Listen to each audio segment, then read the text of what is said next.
So welcome to the Mike Rich Show again. Today's guest I have is with me as Travis Chipman. He works pro rodeo circuit with me.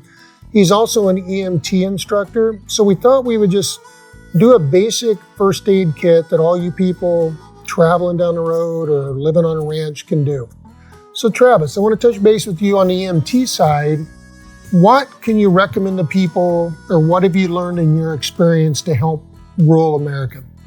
I think the big thing is if everybody can just take a little bit of time, go take a first aid CPR class. And then that way they've kind of got a little bit of an idea of what's going to happen, what needs to happen, as well as what's going to happen after EMS arrives. Growing up on a rural ranch in Kansas, my mom got her EMT license, basically just take care of us kids, which probably the same experience you have with your kids and stuff. And we joked about, like, your kids were shocked that every family doesn't have crutches in the garage. Yeah, my youngest was really, he was perplexed because a friend of his got hurt and didn't understand why there wasn't any crutches at the house.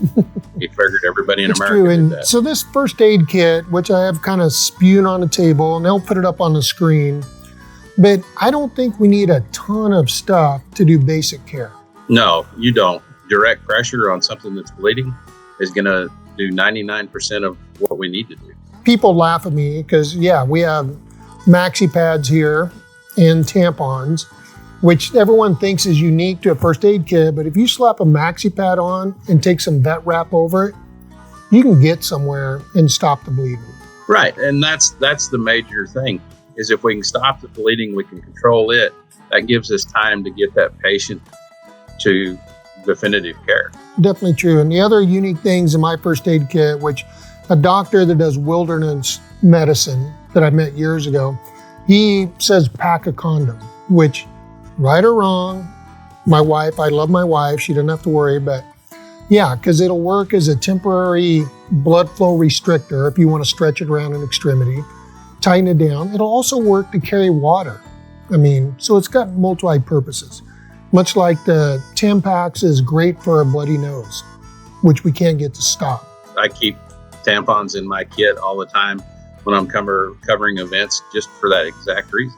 And the other thing, I'm a big fan of unit dose, which we have here. Like companies we deal with, it has 2 pills in a package, and I carry like ibuprofen, acetaminophen, aspirin, triple antibiotic ointments in the little unit dose packs, and then Benadryl, especially with kids, which we all have kids and we're around them.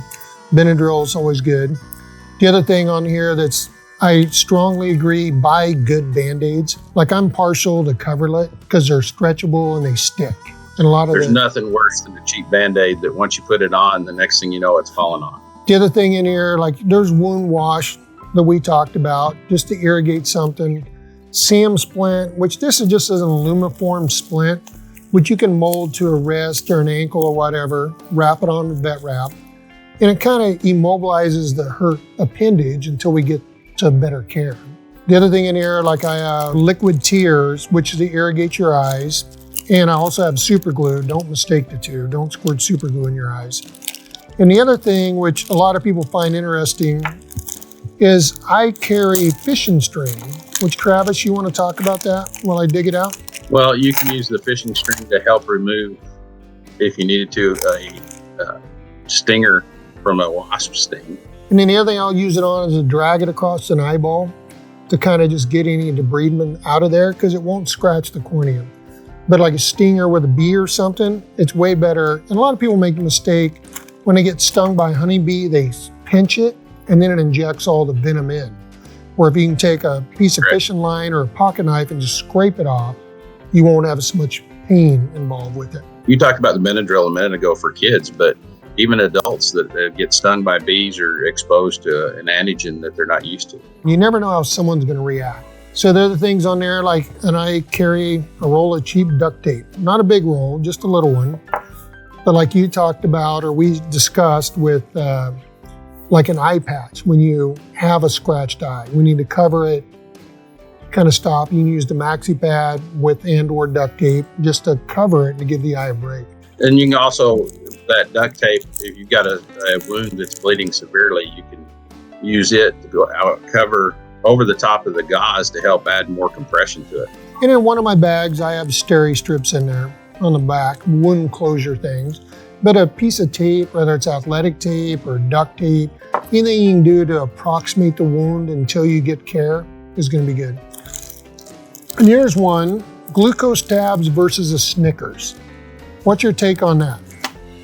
Well, in a pinch, either one will work, but if you have somebody that is a diabetic that doesn't have enough sugar in their system, they're hypoglycemic, the glucose tabs are really good for them. It's absorbed quickly and it'll get back in their bloodstream. The Snicker bar as well will do the same thing, but it's got probably a little more sugar than we'd like to, but in a pinch, like I said.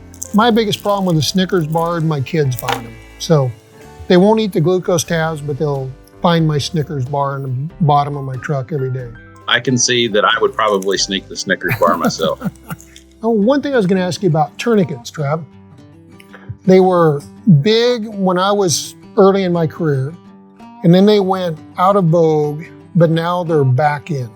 When we first started using them, we put a tourniquet on and everybody felt like we need to go ahead and loosen them after about 15 minutes to let a little bit of blood flow. But since then, unfortunately, through war, we found that we can put a tourniquet on and we can leave it for an extended period of time.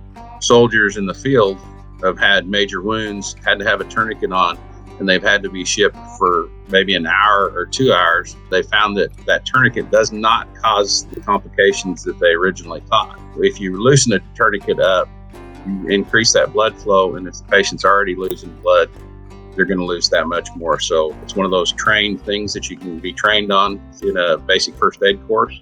And once you put a tourniquet on, it stays on until it's taken off at the hospital and somebody else, and the doctor can take care of it. One of the things that we do in the field is we mark the time that was put on, just so that we've got a good time frame as to when it was applied.